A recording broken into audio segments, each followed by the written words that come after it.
Hi. Xin chào các bạn, lại là Noah đây. Mình đang có mặt tại bến xe nước ngầm, chuẩn bị cho chuyến đi đến Viêng Chăn của mình. Và bây giờ mình sẽ cùng bắt đầu hành trình nhé. Ok. Để đi từ Hà Nội đến Viêng Chăn thì mình sẽ đi từ bến xe nước ngầm. Thời gian xuất phát là 6 giờ chiều của ngày hôm trước.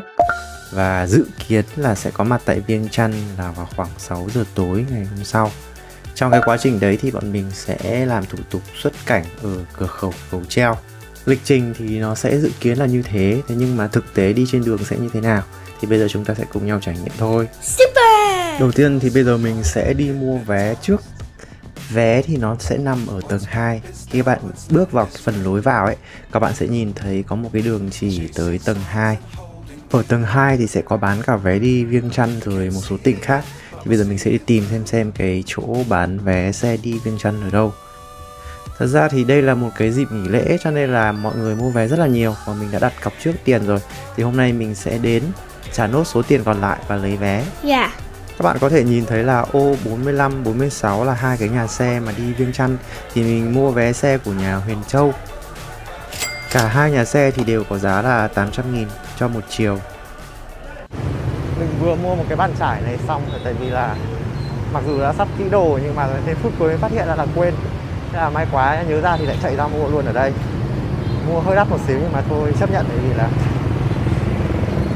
mình không kịp mua ấy. Bây giờ mình sẽ đi bộ lại bến xe. Hôm nay cũng là một cái dịp nghỉ lễ cho nên là đường phố rất là đông. Vì thế nên là mặc dù là 6 giờ xe mới chạy nhưng mà bây giờ khoảng hơn 5 giờ thì mình đã có mặt ở đây rồi. Để một là vừa lấy vé, hai nữa là lên cho nó đỡ bị đông. Cũng may là bởi vì đi sớm cho nên là mình vẫn có thời gian để kịp mua cái bàn chải đánh răng đấy. Và bây giờ thì mình sẽ thong thả để đi vào xe. Mình thì cũng không hay đi xe ở bến xe nước ngầm lắm, cho nên là thấy hôm nay cái bến xe này cũng khá là đông. Không biết có phải là do lễ hay không. Các bạn có thể nhìn thấy ở phía trên ý, là những cái ô. Thì mình sẽ xem là cái xe của mình ở ô nào thì mình sẽ ra tới cái ô đấy. Mình được chỉ đường là xe ở ô số 61. Kia rồi, cái xe màu vàng đậm kia ấy chính là xe của nhà Huyền Châu, là cái xe mà mình sẽ đi Viêng Chăn.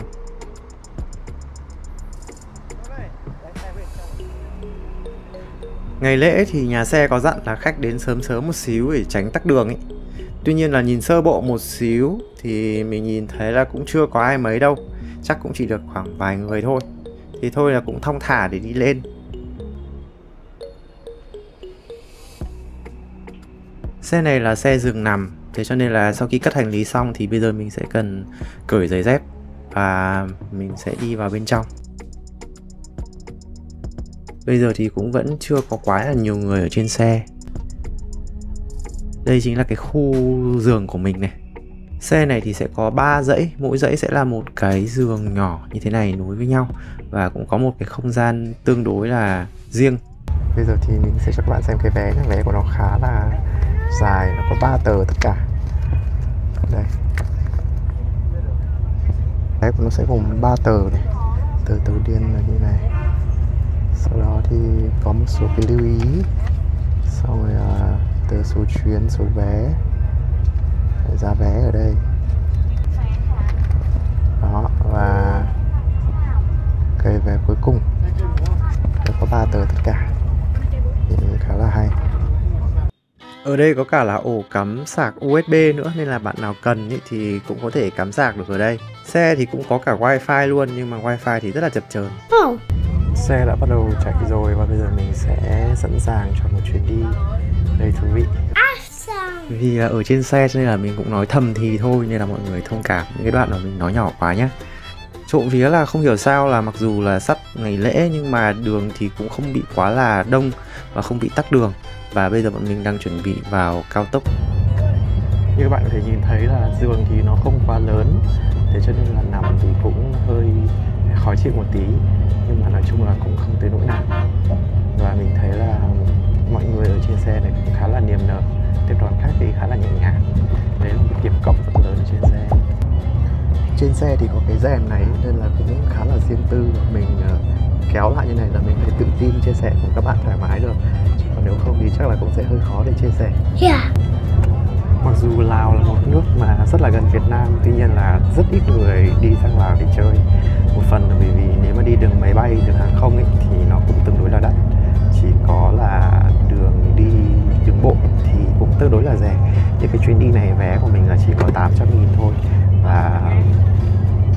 là ổn. Chỉ có một nhược điểm rất là lớn là chuyến đi này rất là dài. Trước đây hồi năm 2015 thì mình cũng đã từng đi sang Campuchia bằng đường bộ qua cửa khẩu Mộc Bài. Và đây là lần sau rất là lâu rồi mình mới bắt đầu đi nước ngoài bằng đường bộ.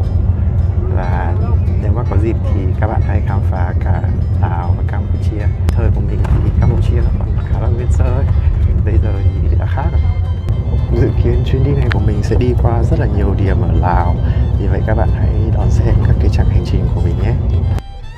Bây giờ thì thực sự là khá là đói. Trước khi lên thì mình chưa ăn gì cả. Vì vậy cho nên là 8 giờ rồi nhưng mà vẫn chưa thấy đâu.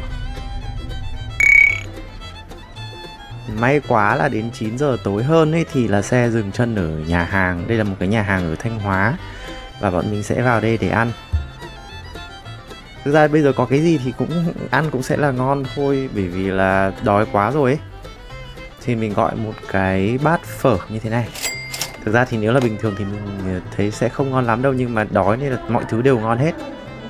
Mình cũng ăn và tranh thủ đánh răng khá là nhanh. Cho nên là xong xuôi đâu thì vẫn còn chờ một lúc lâu thì xe mới chạy.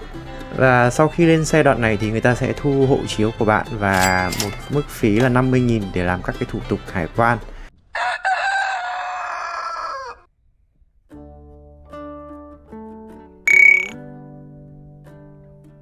Chào buổi sáng các bạn.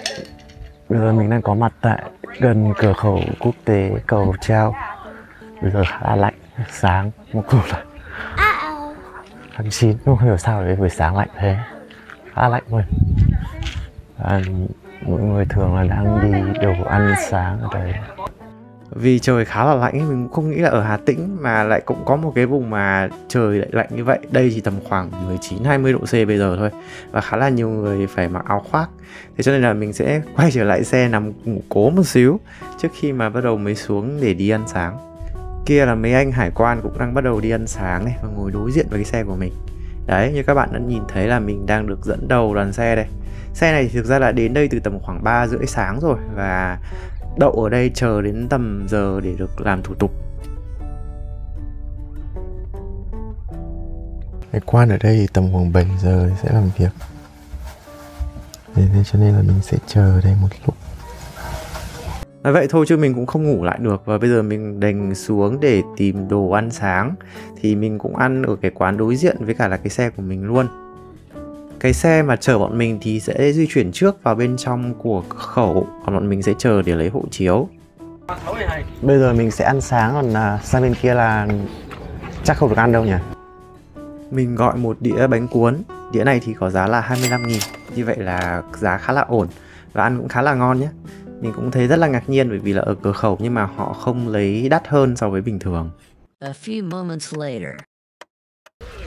Mình vừa mới làm thủ tục xong ở hải quan bên nước mình. Bây giờ mình sẽ đi bộ sang đến hải quan ở bên Lào. Đây chính là cái cột mốc biên giới giữa Lào và Việt Nam. Ở xung quanh đây thì bây giờ mọi người bắt đầu chụp ảnh khá là nhiều rồi. Và mình sợ rằng là xe sẽ di chuyển rất là nhanh cho nên là mình cũng chỉ lướt qua ở đây một xíu. Đây là góc từ phía Lào nhìn sang mình.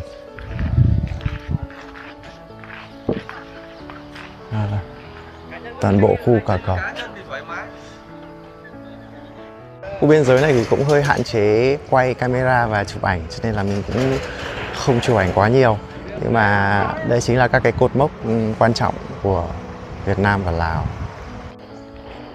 Đây là quãng đường để đi từ biên giới của Việt Nam mình sang bên cửa khẩu của Lào. Nói chung là đi bộ rất là xa. Mặc dù là thời tiết đây thì cũng vẫn nắng nhưng mà nhiệt độ rất là mát nên là cảm giác khá là dễ chịu. Chỉ cần vào trong bóng râm thôi là cũng đã thấy rất là mát rồi. Không phải như kiểu là nắng xong rồi là nó sẽ gay gắt. Cho nên là dần đây chắc là sẽ dễ chịu và mềm tính hơn. Ở giữa hai cửa khẩu thì có một con suối rất là đẹp và trong. Có lẽ là người ta cũng sẽ lấy cái con suối này là một cái ranh giới tự nhiên giữa hai nước. Quãng đường đi từ đây đến cửa khẩu của bên Lào ấy, thì mình nhìn thấy là có khá là nhiều xe cộ di chuyển. Nói chung là đường cũng không đẹp đâu các bạn ạ. Đường khá là gọi là mấp mô. Đây rồi, đây chính là cửa khẩu của bên Lào. Cửa khẩu này thì tên là cửa khẩu Nam Phao. nhìn trông cũng có cái phong cách của Lào ở đây rồi. Bây giờ bọn mình sẽ chờ ở đây để lấy hộ chiếu. Gần như tất cả các cái thủ tục thì đều là do nhà xe làm, bọn mình chỉ cần đưa hộ chiếu thôi. Tranh thủ lúc đó thì bọn mình quyết định là mua SIM. Ở đây là SIM Unitel. Nếu mà các bạn nào tìm hiểu thêm thì sẽ biết rằng đây chính là do Viettel đầu tư. Và cái SIM này thì có giá là 80.000 tiền Việt. Ở biên giới thì bạn cũng có thể đổi tiền nữa. Tỷ giá ở đây thì mình thấy cũng được.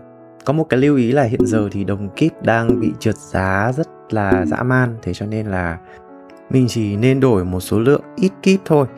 Nói chung là thời gian chờ tương đối là lâu. Mình phải chờ ở đây chắc phải tầm khoảng 20 phút rồi. Và vẫn chưa nhận được cái hộ chiếu để đi tiếp. Chờ lâu quá cho nên là mình tranh thủ mình quay được cái con châu chấu này. Rất là bự. Sau gần 3 tiếng đồng hồ thì bây giờ bọn mình mới làm xong thủ tục. Thủ tục bọn mình có một chút xíu trục trặc. Xe đã di chuyển tiếp bởi vì có trục trặc cho nên là xe chắc chắn sẽ đến muộn. Vì thế cho nên là bọn mình sẽ không ăn trưa vào lúc 12 giờ đâu, mà sẽ được ăn trưa vào tầm khoảng 2-3 giờ chiều gì đấy.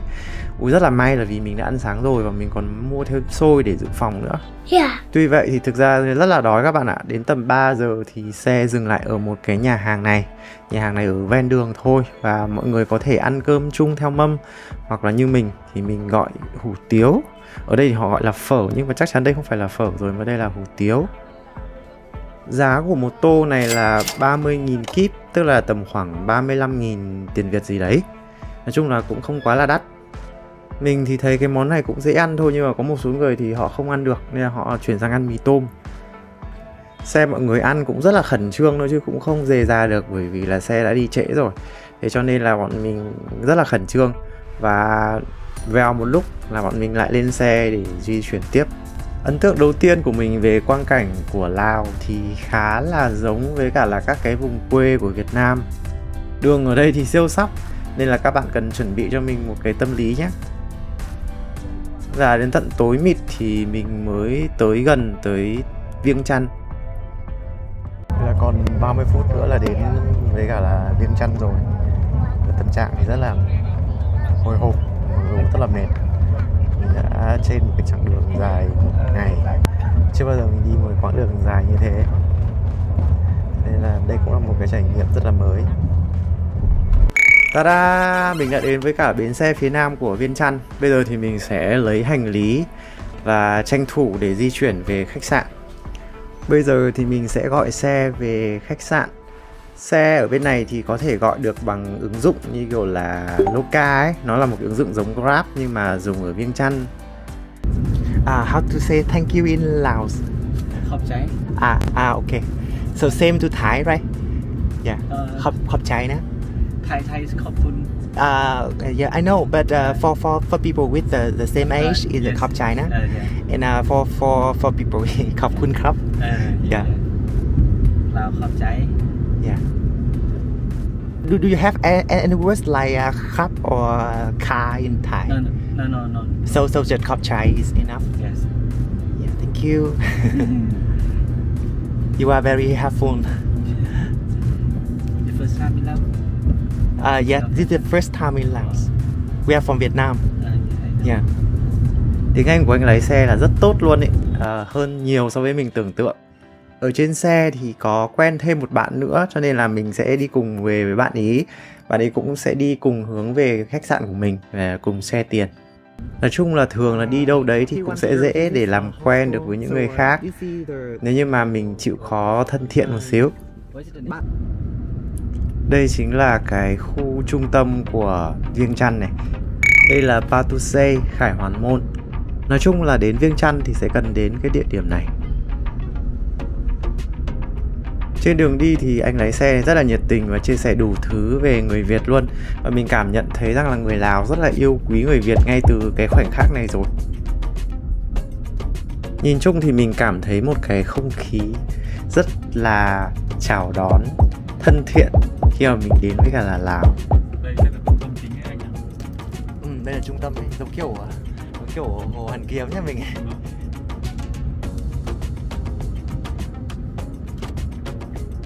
Trừ những cái khu phố chính thì rất là sáng như thế này, như là những cái khu khác ấy thì thường là đường phố Lào nó sẽ tối hơn. so với cả là đường phố thông thường ở Hà Nội. Bây giờ thì tầm khoảng là 8 giờ rưỡi tối. Tuy nhiên thì đường phố như các bạn có thể nhìn thấy là khá là vắng, không có quá là nhiều xe cộ lưu thông ở trên đường. Khi mà tới đây thì mình có một cái cảm giác như kiểu được quay trở lại Việt Nam của mình tầm khoảng 15-20 năm trước gì đó. Không khí nó chậm rãi hơn, nó bớt xô bồ hơn so với cả là bây giờ. Ở Lào thì cũng có xe máy nhưng mà không nhiều xe máy như là ở Việt Nam. Ở bên này thì thấy nhiều ô tô hơn. Đây chính là cái hostel mà mình sẽ ở. Nó sẽ kiêm luôn cả một cái quán cà phê nữa. Nhìn ở ngoài thì cũng khá là đẹp và vắng.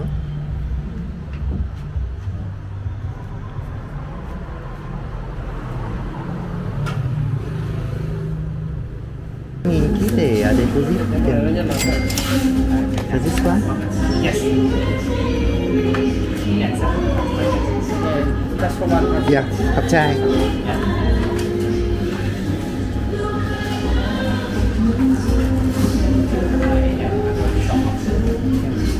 So if you write here for me, please just write down Yeah, okay. your phone number or your email. Đây chính là phòng của mình. Khá là nhỏ nhắn, gọn gàng, xinh xắn. Ở đây có một cái góc làm việc nữa. Đợt này thì mình có mang theo cả laptop theo thì mình có thể làm. Nhà vệ sinh thì nhỏ nhưng mà cũng tương đối là sạch và ổn. Bởi vì cũng khá là trễ rồi và bọn mình cũng vừa trải qua một cái chuyến đi rất là dài. Thế cho nên là bọn mình quyết định là ăn ở dưới cái hostel này luôn. Nhà hàng của họ thì cũng được nổi tiếng với rất là nhiều cái món ăn ngon. Mình đã đọc review rồi. Bọn mình sẽ chọn một số cái món ở đây đặc trưng để ăn. Mình gọi một dĩa cơm rang kèm theo là thịt gà. Phải nói rằng là cái đĩa này phải đủ để cho 2 người ăn. Bên cạnh đấy thì cũng là một cái món khoái khẩu của mình nữa, đó là cà ri xanh. Phải nói là số lượng khá là nhiều và chất lượng thì cũng khá là ngon. Excellent. Nói chung hôm nay là một ngày khá là dài và có rất là nhiều những cái điều mới mà mình chưa bao giờ thực hiện. Ví dụ như là mình đã ngồi trên một chuyến xe hơn 24 tiếng đồng hồ. Thì đấy là một trong những cái trải nghiệm lần đầu tiên. Và đến với cả Viêng Chăn thì cảm thấy không khí cũng khá là mát, không nóng như mình tưởng. Có lẽ là do bây giờ đang là trời thu mùa mưa nên là khá là mát. Bây giờ thì mình sẽ ngồi edit cố cái video này. Và ngày mai có rất là nhiều điểm thú vị khác ở Viêng Chăn nữa. Xin chào và hẹn gặp lại các bạn trong video tiếp theo. Bye. Hiện tại thì mình đang đứng ở phía trên đỉnh của cái tòa tháp và từ phía này thì mọi người có thể nhìn thấy là phía dưới là rất là nhiều những tượng Phật nữa. Thực sự rất là đẹp.